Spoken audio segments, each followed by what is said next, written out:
Okay, this is a review of some dimensional analysis problems that ultimately you have to be able to do in order to go into stoichiometry.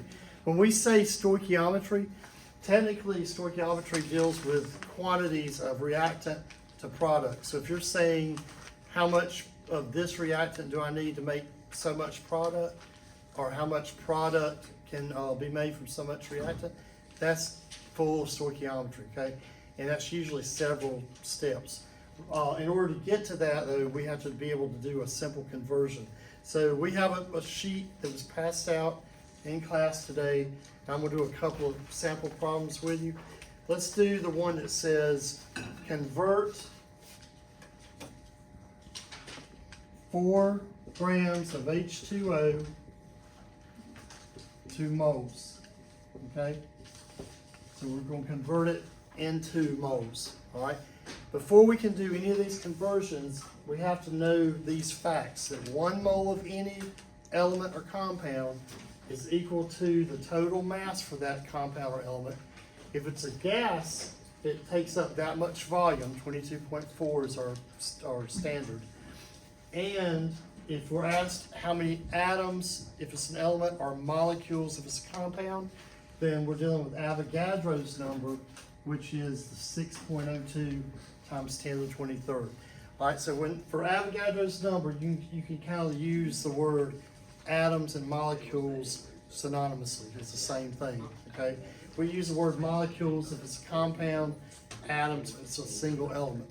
All right, for any of these conversions, any of them, you start by always writing down the number and the unit being given.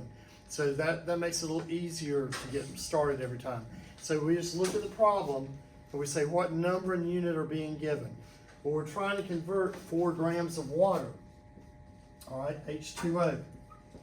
If this is understood to be over the number 1, any number by itself, we know it's over the number 1, so I have to write a 1 in the denominator, right?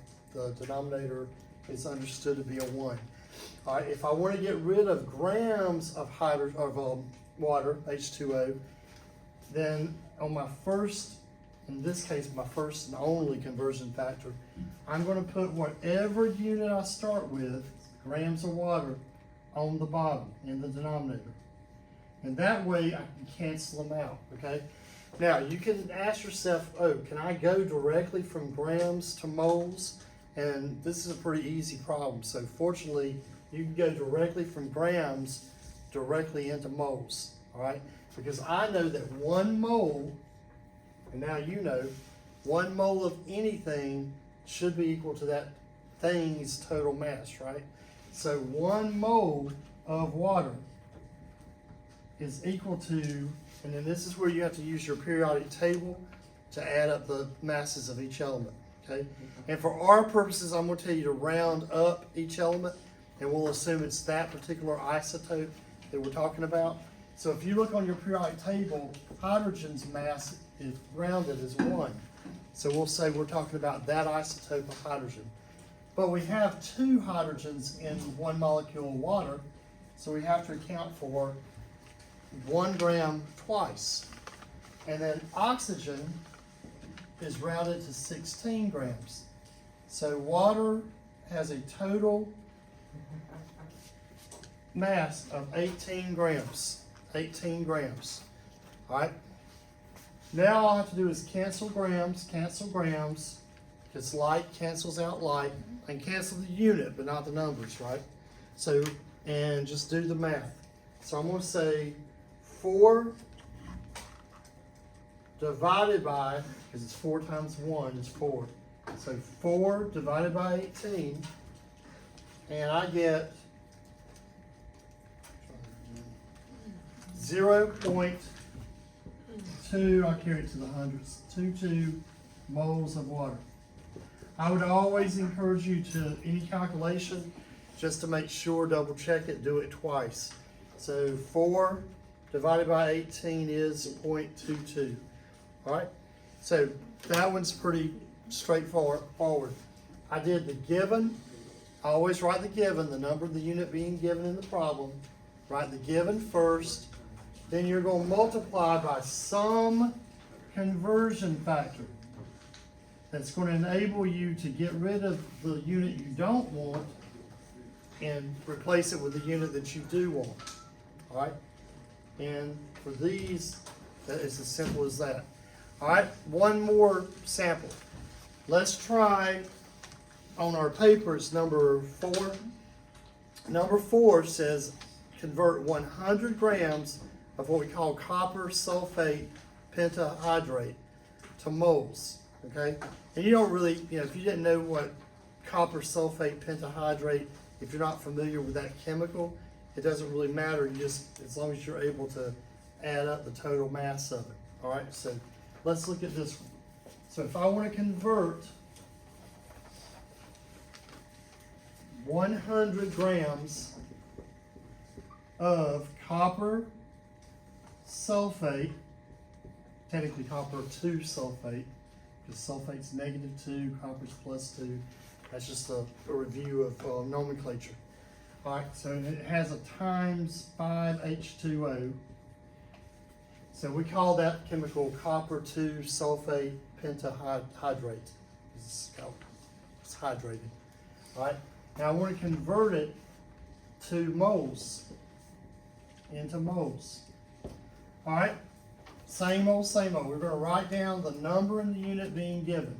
So I have to write down 100 grams of copper 2 sulfate pentahydrate. All right, and don't get sloppy and try to take shortcuts. Write the whole unit.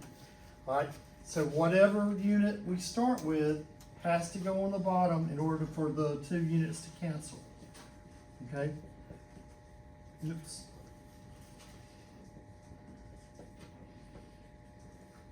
Now, you ask yourself, can I go directly into moles of copper 2 sulfate pentahydrate?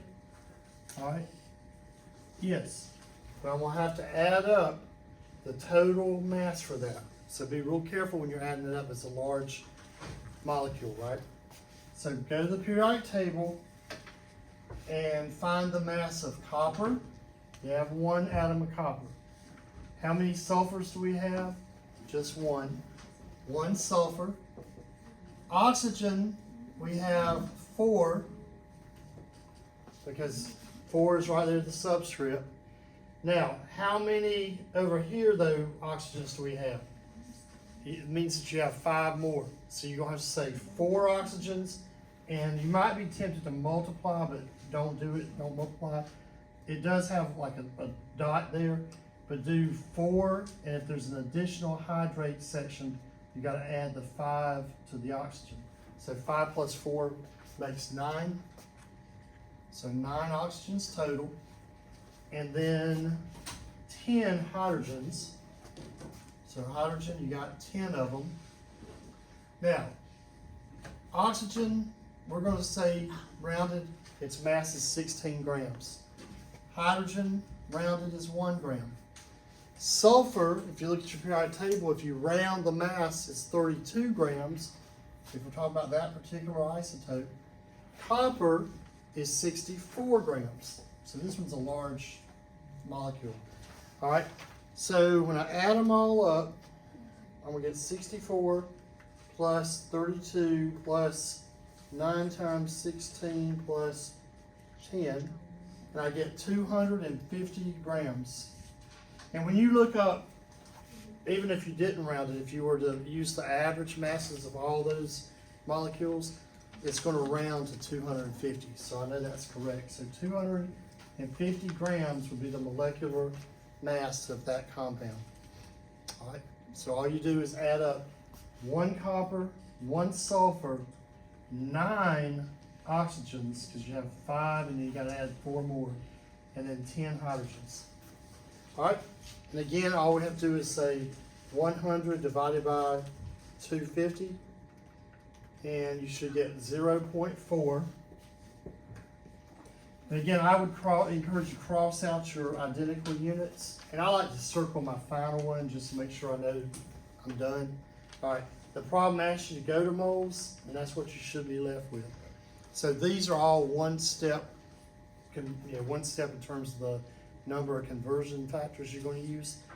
problems. So 0.4 moles of copper 2 sulfate pentahydrate. All right, and that's how we do technically dimensional analysis factor label method, but it's leading up to stoichiometry. When we get into the real stoichiometry type problem, then you're going to probably have 2 or 3 of these conversions to do all within one calculation, but by that point you'll be hopefully comfortable enough to do it with these. So just remember, the big thing is always go back and say, do I have this in the numerator and this in the denominator, so I can cancel them, right? And also make sure you ask yourself, is this conversion factor, is that a true statement? Does 1 mole of this compound equal that many grams of that? Yes, because 1 mole of anything is the total molecular mass of whatever compound that you're speaking about, okay? So this is dimensional analysis leading up to stoichiometry.